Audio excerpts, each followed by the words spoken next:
কল্পনা করুন, একদিকে দাঁড়িয়ে আছেন নবী মুহাম্মদ সাল্লাল্লাহু আলাইহি ওয়াসাল্লামের প্রিয় স্ত্রী উম্মুল মুমিনিন হজরত আয়েশা রাদিয়াল্লাহু আনহা। তার সাথে আছেন বদর, উহুদ ও খন্দকের বীর সাহাবী তালহা ও জুবের। অন্যদিকে দাঁড়িয়ে আছেন স্বয়ং নবীর জামাতা, ইসলামের চতুর্থ খলিফা, আল্লাহর সিংহ হজরত আলী ইবনে আবি তালিব রাদিয়াল্লাহু আনহু। এবং এই দুই দলের মাঝে দাঁড়িয়ে আছে 10,000 মুসলমানের জীবন। এটি কোনো কাফেরদের বিরুদ্ধে যুদ্ধ ছিল না, এটি ছিল মুসলিমের বিরুদ্ধে মুসলিমের যুদ্ধ। ইসলামের ইতিহাসের সবচেয়ে হৃদয় বিদারক, সবচেয়ে রক্তাক্ত এবং সবচেয়ে বেদনাদায়ক অধ্যায়। এই যুদ্ধটি কি এড়ানো যেত? শেষ মুহূর্তে কি শান্তির কোনো সম্ভাবনা ছিল? এবং এই যুদ্ধের পিছনে আসল শক্তি কারা ছিল? আজ আমরা জামালের যুদ্ধের সম্পূর্ণ ইতিহাস জানব। প্রতিটি মুহূর্ত, প্রতিটি সিদ্ধান্ত, প্রতিটি বেদনা। বহু বছর আগে নবী মুহাম্মদ সাল্লাল্লাহু আলাইহি ওয়াসাল্লাম মদিনার প্রশান্ত পরিবেশে তার প্রিয়জনদের মাঝে বসে হঠাৎ থেমে গেলেন। তার মুখে নামল গভীর উদ্বেগের ছায়া এবং তিনি এমন এক কথা বললেন যা সবাইকে হতবাক করে দিল। আমি যদি জানতাম তোমাদের মধ্যে কোন হুমাইরাকে দেখে শয়তানের কুকুরগুলো ঘেউ ঘেউ করবে, হে হুমাইরা, সে কি তুমি? হুমাইরা ছিল নবীর আয়েশার প্রতি ভালোবাসার ডাকনাম। সেদিন কেউ এই কথার অর্থ সম্পূর্ণ বুঝতে পারেনি, কিন্তু ইতিহাস সেই ভবিষ্যৎবাণীর বাস্তবতা এক ভয়ঙ্কর রাতে প্রকাশ করে দিয়েছিল। হজরত উসমান রাদিয়াল্লাহু আনহুর শাহাদতের পর মুসলিম উম্মাহ দুই ভাগে বিভক্ত হয়ে যায়। একদিকে নতুন খলিফা আলী ইবনে আবি তালিব রাদিয়াল্লাহু আনহু, অন্যদিকে যারা উসমানের হত্যার বিচার চাইছিলেন। মক্কার উত্তপ্ত বালু থেকে একটি ঝড় উঠল। উম্মুল মুমিনিন হজরত আয়েশা রাদিয়াল্লাহু আনহা, নবীর বিশিষ্ট সাহাবী তালহা বিন উবাইদুল্লাহ ও জুবের ইবনুল আওয়াম 3,000 সৈন্য নিয়ে এক বিশাল বাহিনী নিয়ে বসরার উদ্দেশ্যে যাত্রা শুরু করলেন। তাদের দাবি ছিল একটাই, উসমানের হত্যার ন্যায় বিচার। তারা রাস্তায় রাস্তায় এগিয়ে চললেন। বসরা তাদের লক্ষ্য, আলীর খিলাফতের ভবিষ্যৎ অনিশ্চিত। যাত্রাপথে তারা হাওব নামক এক স্থানে পৌঁছলেন। রাত তখন গভীর, চারিদিকে নিকষ অন্ধকার। হঠাৎ কুকুরের ঘেউ ঘেউ। এটা হয়তো অনেকের কাছে সামান্য ঘটনা মনে হতো, কিন্তু উম্মুল মুমিনিন হজরত আয়েশার জন্য সেই মুহূর্তটি ছিল বিদ্যুৎস্পৃষ্টর মতো। তিনি তৎক্ষণাৎ উট থামিয়ে জিজ্ঞেস করলেন, এই জায়গার নাম কি? উত্তর এলো, হে উম্মুল মুমিনিন, এই স্থানকে বলা হয় হাওব। এই একটি নাম শুনেই হজরত আয়েশার পায়ের নিচের মাটি সরে গেল। বহু বছর আগে নবীর সেই ভবিষ্যৎবাণী এক ভয়ঙ্কর ছায়ার মতো সামনে এসে দাঁড়াল। তাবারী ও ইবনে কাসিরের বর্ণনা অনুযায়ী হজরত আয়েশা তৎক্ষণাৎ উটের জিন মাটিতে নামিয়ে রাখলেন।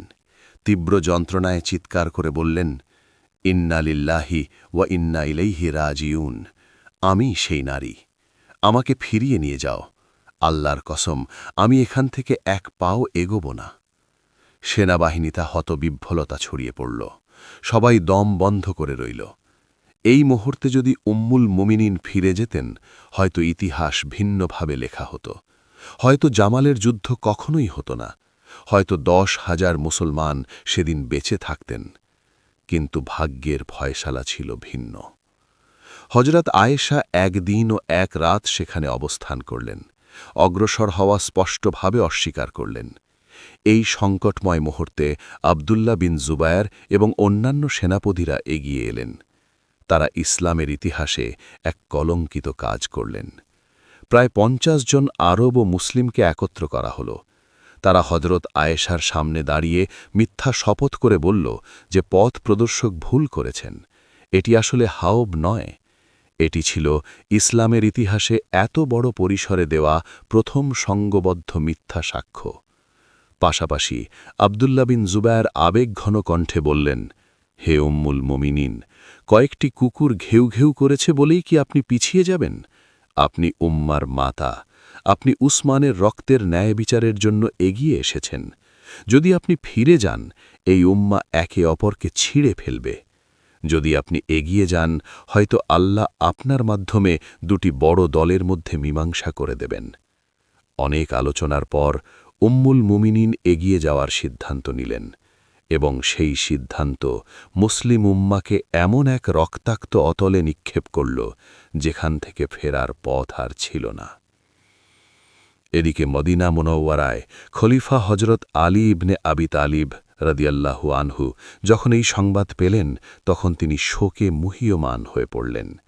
ইতিমধ্যে মক্কার সেনাবাহিনী বসরায় প্রবেশ করেছে। বসরার গভর্নর উসমান বিন হানিফকে তারা আটক করেছে। পরিস্থিতি নিয়ন্ত্রণের বাইরে চলে যাচ্ছে। আলী মদিনায় মুহাজিরিন ও আনসারদের একত্রিত করলেন। তিনি বললেন, হে লোক সকল, আজ যদি তোমরা আমাকে সমর্থন না করো, তবে এই খেলাফত এবং ইসলামের এই ব্যবস্থা চিরতরে ধ্বংস হয়ে যাবে। এরপর ঘটল ইসলামের ইতিহাসের আরও একটি হৃদয় বিদারক মুহূর্ত। ৩৬ হিজরির শেষে আলী ইবনে আবি তালিব রাদিয়াল্লাহু আনহু মদিনা ত্যাগ করলেন। তার কাফেলা যখন মদিনার সীমানা অতিক্রম করছিল, তিনি একবার পিছন ফিরে নবীর শহরের দিকে তাকালেন। সেটাই ছিল তার শেষ দৃষ্টিপাত। সেই দিন থেকে মদিনা আর কখনো খিলাফতের কেন্দ্র হয়নি। শান্তির সেই পবিত্র নগরী দারুল খিলাফা হিসাবে তার মর্যাদা চিরতরে হারিয়ে ফেলল। আলী তার লক্ষ্য স্থির করলেন কুফা, সেই সময়ে যোদ্ধা ও বিভিন্ন গোত্রের প্রধান কেন্দ্র।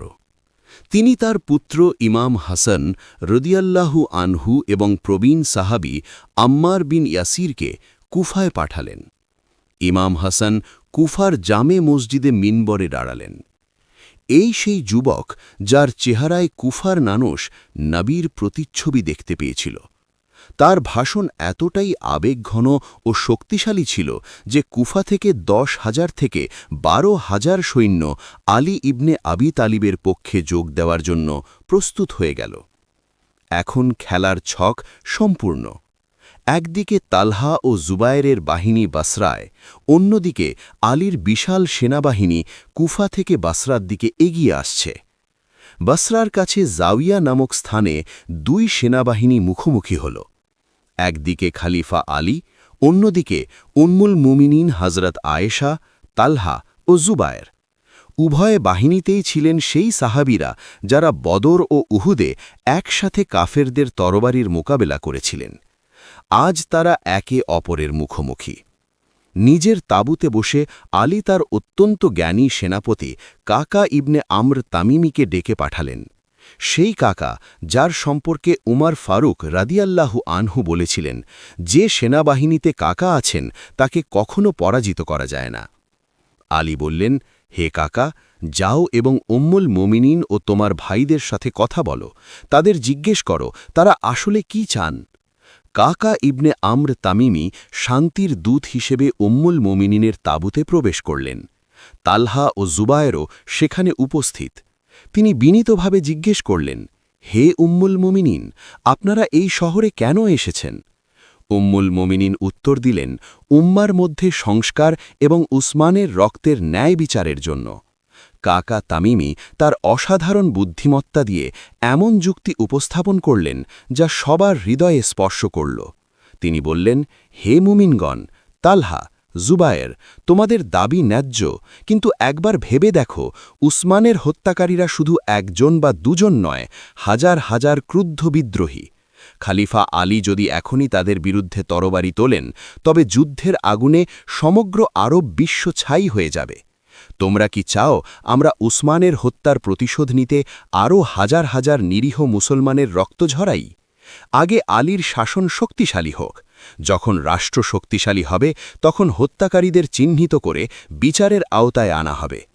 মীমাংসার আশা জেগে উঠল।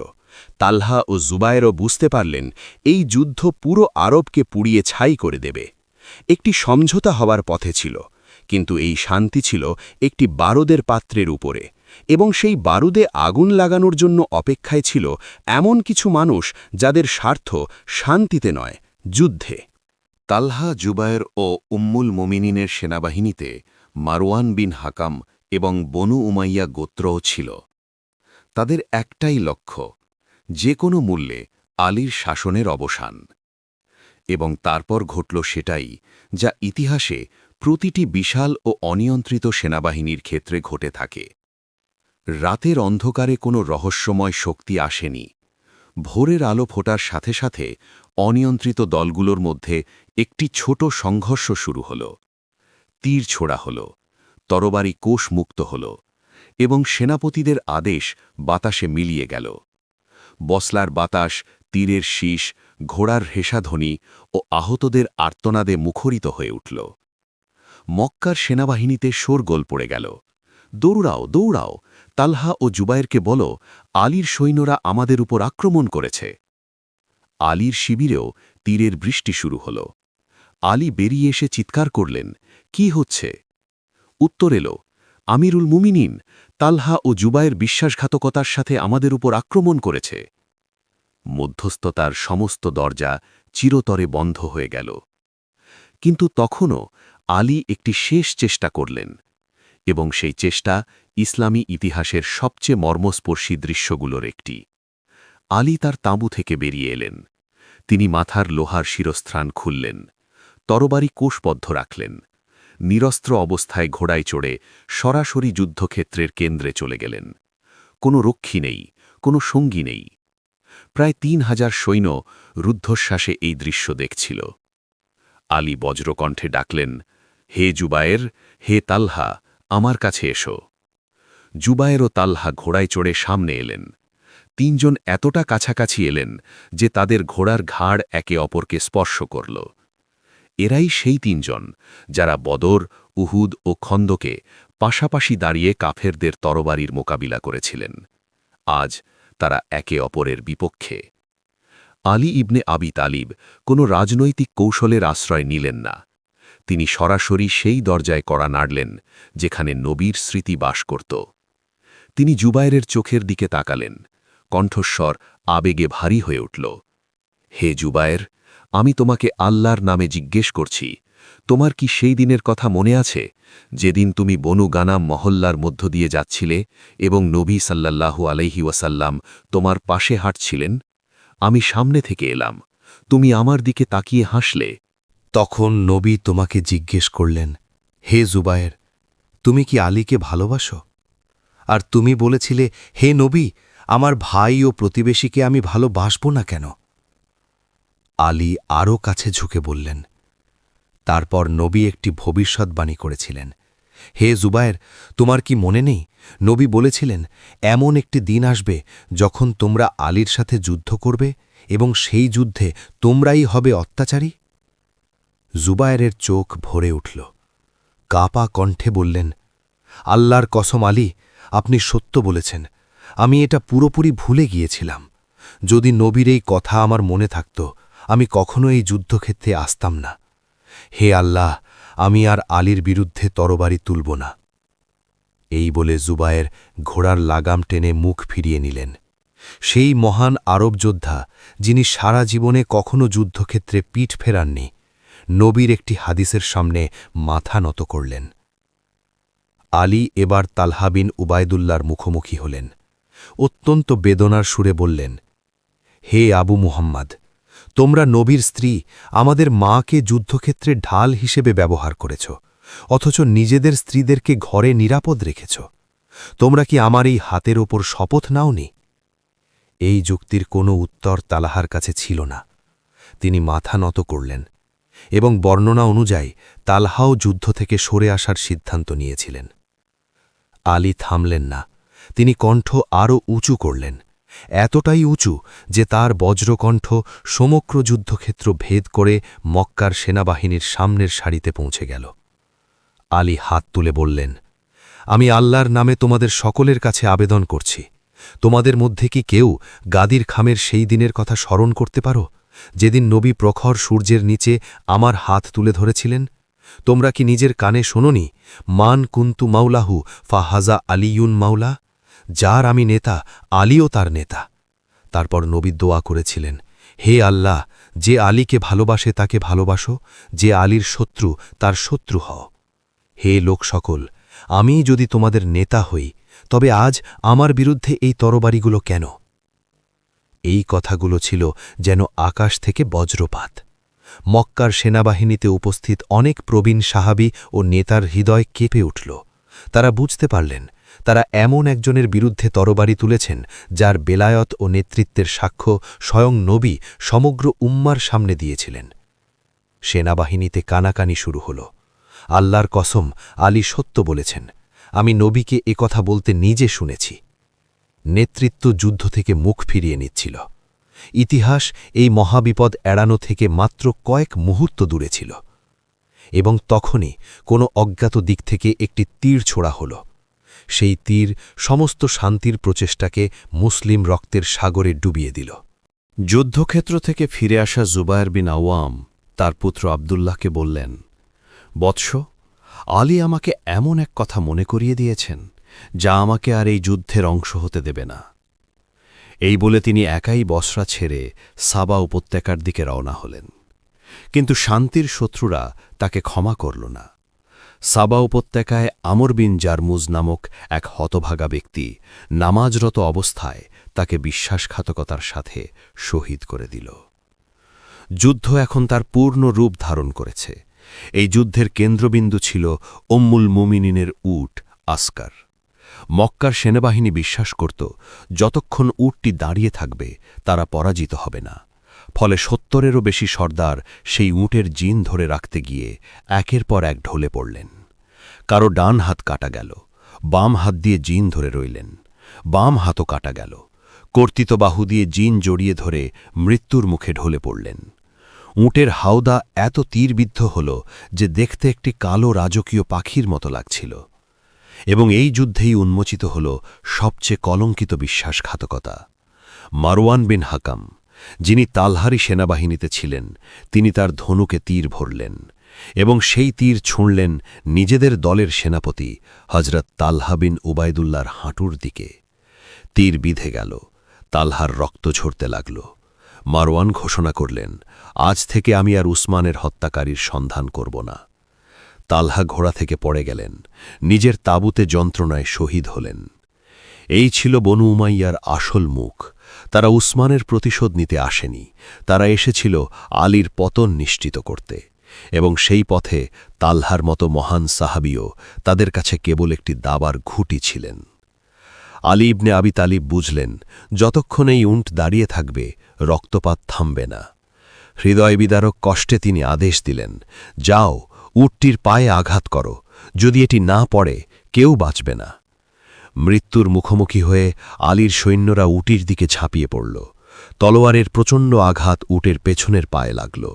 উটটি এক হৃদয় বিদারক চিৎকার করে মাটিতে ঢলে পড়ল এবং সাথে সাথে যুদ্ধ থেমে গেল। তলোয়ার মাটিতে পড়ে গেল। প্রতিটি যোদ্ধা যেখানে ছিলেন সেখানেই থমকে দাঁড়ালেন। আলী ইবনে আবি তালিব তৎক্ষণাৎ ঘোড়া ছুটিয়ে পতিত উটের কাছে গেলেন। পরম শ্রদ্ধায় হাওদার কাছে দাঁড়িয়ে জিজ্ঞেস করলেন, হে উম্মুল মুমিনিন, আপনি কি ভালো আছেন? আপনি কি আহত হয়েছেন? ভিতর থেকে উত্তর এলো, আমি ভালো আছি। আলী বললেন, আল্লাহ আপনাকে ক্ষমা করুন। হযরত আয়েশা উত্তর দিলেন, আল্লাহ আপনাকেও ক্ষমা করুন। আলী বিজয়ী হয়েছিলেন, কিন্তু তার মুখে বিজয়ের কোনো আনন্দ ছিল না। তিনি মৃতদেহগুলোর মাঝে হেঁটে যাচ্ছিলেন। এগুলো কাফেরদের মৃতদেহ ছিল না, এগুলো ছিল তার ভাইদের মৃতদেহ, বদর ও উহুদের সাথীদের মৃতদেহ। তিনি প্রতিটি মৃতদেহের পাশে বসছিলেন, হাত দিয়ে মুখ থেকে ধুলো মুছে দিচ্ছিলেন এবং অঝরে কাঁদছিলেন। যখন তালহার মৃতদেহের কাছে পৌঁছলেন, তিনি তার মুখ থেকে ধুলো মুছে দিলেন এবং কাঁদতে কাঁদতে বললেন, হে আবু মুহাম্মদ, এই তারকাময় আকাশের নিচে তোমাকে এভাবে ধুলো আর রক্তে মাখা দেখা আমার জন্য কতই না ভারী। হায়, যদি আলী এই দিনের ২০ বছর আগেই মারা যেতেন। আলী বাসরার সমভূমিতে একটি বিশাল সম্মিলিত কবর খনন করালেন। নিজের এবং তালহা জুবায়েরের উভয় দলের সৈন্যদের একসাথে দাফন করলেন। নিজে তাদের জানাজার নামাজে ইমামতি করলেন। এরপর ঘোষণা করলেন, কোনো পরাজিত যোদ্ধার সম্পত্তি লুট করা হবে না, কোনো পলাতক সৈন্যকে ধাওয়া করা হবে না, কোনো আহতকে হত্যা করা হবে না। মক্কার সেনাবাহিনীর যা কিছু গনিমত হিসেবে নেওয়ার কথা ছিল সব ফিরিয়ে দেওয়া হল। বাসরায় কিছুদিন থাকার পর উম্মুল মুমিনিন হজরত আয়েশা মদিনায় ফিরে যাওয়ার সিদ্ধান্ত নিলেন। তৎকালীন খলিফা আলী তার প্রত্যাবর্তনের এমন এক জাঁকজমকপূর্ণ ব্যবস্থা করলেন যা মানব ইতিহাসে বিরল। বাসরার ৪০ জন বিশিষ্ট ও সাহসী মহিলাকে পুরুষের পোশাক ও অস্ত্রে সজ্জিত করে উম্মুল মুমিনিনের প্রহরী হিসেবে নিযুক্ত করা হল। হজরত আয়েশার ভাই মুহাম্মদ বিন আবি বকারকে এই কাফেলার নেতা করা হল এবং যেদিন হজরত আয়েশা বাসরা ত্যাগ করলেন সেদিন হজরত আলী নিজে এবং তার পুত্র হাসান ও হুসেন বহু মাইল পায়ে হেঁটে বাসরার ফটক পর্যন্ত তাকে বিদায় জানালেন। জামালের যুদ্ধ শেষ হল, কিন্তু উম্মার দেহে যে ক্ষত সৃষ্টি হল তার রক্তক্ষরণ থামল না। ১০,০০০ মুসলমানের রক্ত সেহরায় বাসরার বালিতে মিশে গেল। মদিনা আর খিলাফতের রাজধানী লইল না, কুফা নতুন কেন্দ্র হল। আর শত শত মাইল দূরে দামেশকে মুয়াবিয়া বিন আবু সুফিয়ান ৬০,০০০ যোদ্ধার তরবারি শান দিচ্ছিলেন। দামেশকের জামে মসজিদে তখনও উসমানের রক্তাক্ত জামাটি ঝুলছিল।